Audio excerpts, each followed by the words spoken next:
In this video, we're going to have a go at whipping out the radiator. Then we're going to have a look at removing this thermostat housing here and seeing what the state of all of that is like. If it's anything like the pipes that we've taken off, it'll be full of rust. There's a lot of corrosion around the end of this pipe here, so I'm going to show you how to address that.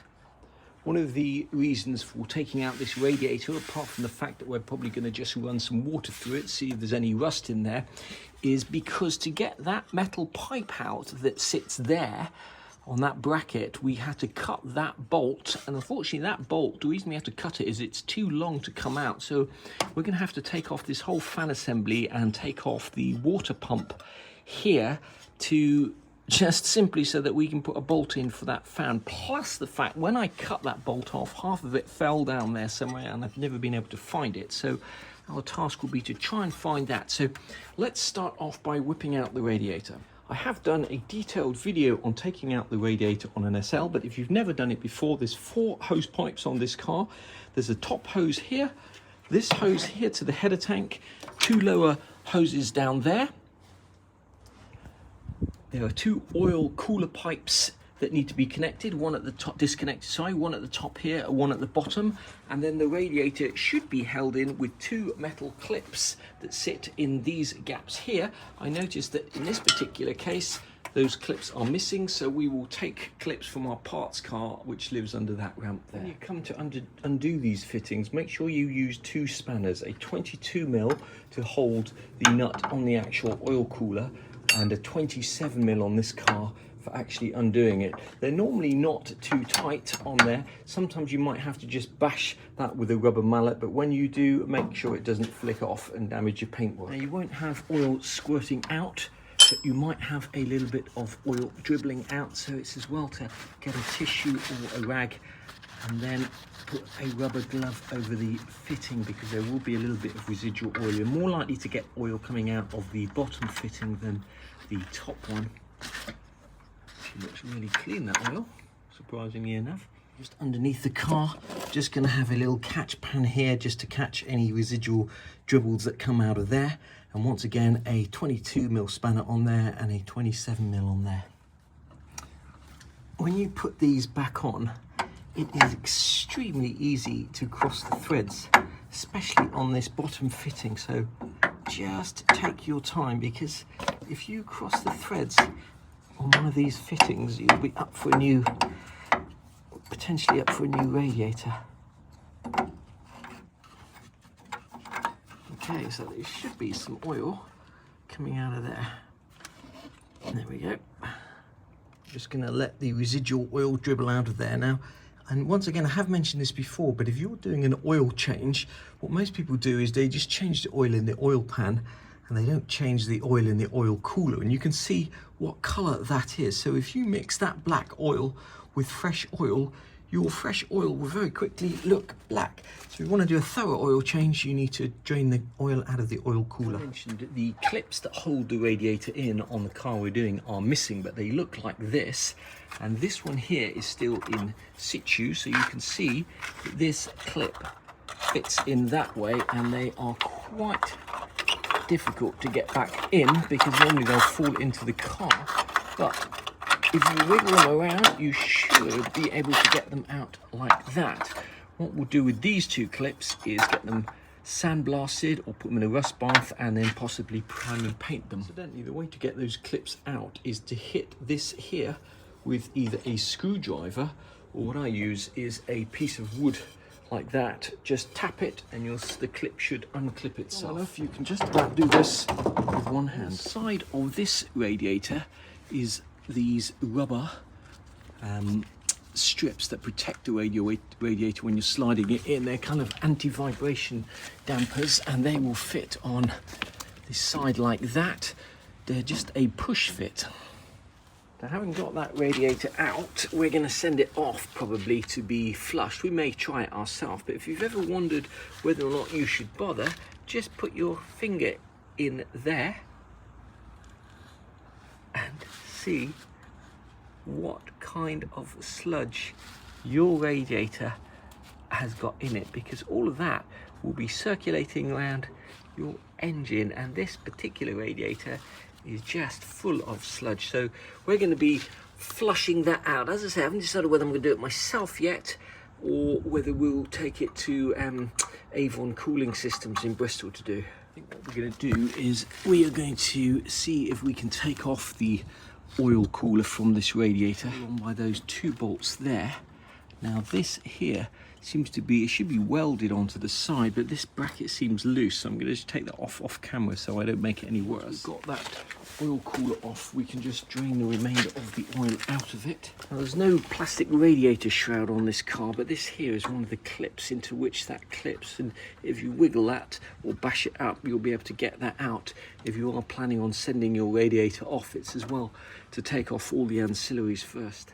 I've washed this out with about 10 litres of water down here at the garage to get most of the sludge out. I'm now going to wait for an opportune moment when my wife is out and take this back home and run a hose through it until the water runs clear, and then possibly leave some evaporust in the radiator just to get the residual rust out. This radiator is pretty much running clear now, and we've shaken it about, washed it out. Now we'll just put some evaporust in it, leave it overnight and do that one. Might be lucky when it comes to taking your thermostat housing off, but one way to avoid snapping those bolts, at least to minimize the chance, is actually to use an impact wrench, and that knocking action and the fact that you're pushing straight down on the bolt as opposed to levering it to one angle with a socket might help you.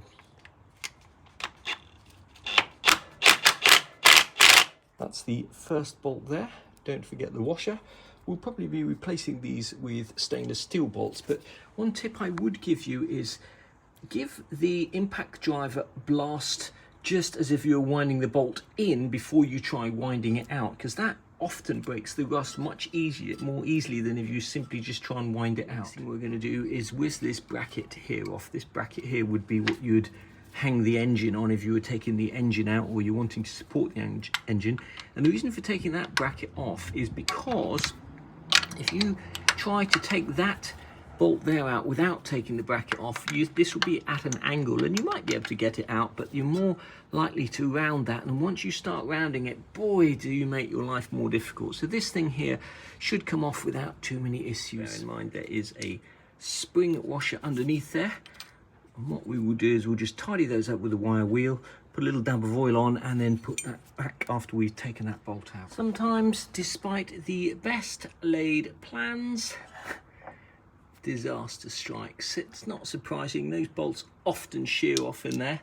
I'm hoping that I'll be able to still tap this off and maybe drill that out. We'll soon find out. What I'm hoping is as I tap this that the whole thing doesn't shatter, because that really would compound that situation.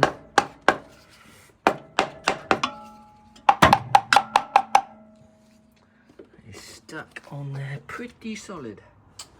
Well, we're going to come back to that because it may be the case that I have to take all of this off to drill that out properly or get it off. So what I think we'll do is start off by just taking that aircon belt off, trying to remember where it goes. And next up, we're going to take the fan blade off. There's 4 screws, or 5 possibly. 1, 2, 3, 4, 5. When you've taken that off, that should come off, and I believe those screws have the dual purpose of taking the fan off and also holding this onto the water pump. Now these could be famous last words, but these bolts holding the fan clutch and propeller on are not usually in that tightly, not least because people can't get power tools in there. You have to tighten them up by hand.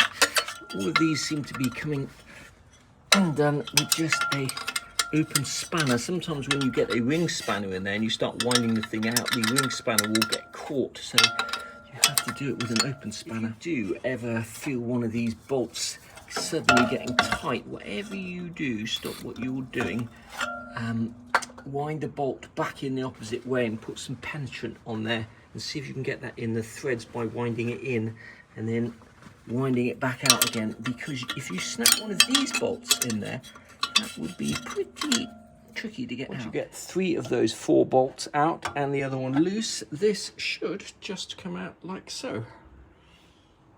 Now in theory, obviously there's still a belt around here, but in theory when you tap that lightly, it should actually come off. You can take the belt off. Sometimes I just don't bother. You can see that's getting loose, and that should just wedge off like so. I'll do that off camera so I don't break anything out. There you go, that should come off like so. I've been standing here for the last 10 minutes umming and ahhing whether to take that water pump off and change it. And the reason I'm umming and ahhing is that I know from experience that to take that water pump off, what you really need to do is get an impact driver on these bolts. Obviously, you're going to have to take this off, and to take that off, it's held on by a series of Allen bolts down here. And those Allen bolts, the best or easiest way to get them out is with an impact driver, which means taking out the air conditioning condenser. That's why I'm umming and ahhing. Do I want to get involved in all of that? Do I have any choice? I think I'm going to have a cup of tea and think about it. Well, the good news is I managed to retrieve the bolt that I cut off out of there to get that metal pipe out. So now we can match that up with the other half, which I've still got somewhere, and figure out what length of bolt we need to put that metal pipe back in. I will regroup over a cup of tea, put some penetrating fluid down there. Not that I think that will make the slightest bit of difference, but allow that to work in and possibly tap this a few times. You want to be really careful tapping that, because if you break that, you will have to buy a new one. You can still get these, but they're several £100s. Okay, I've had a cup of tea and I've decided I'm going to whip the whole lot out. We're going to change the water pump. I'll order another one today, take off the harmonic balancer, try and get that whole fitting there off. Probably have to get new gaskets for that, possibly start powder coating the alternator brackets and some of those pulley wheels as well. Get the radiator flushed, bolt the whole thing back together, try and start the car. So the next video is going to be all about taking out that condenser there, never done one of those before, and taking off the harmonic balancer, the water pump, and all of this here. I'm going to leave this video here. In the next video, I'm going to take off that condenser there and then get involved in the front end of the engine.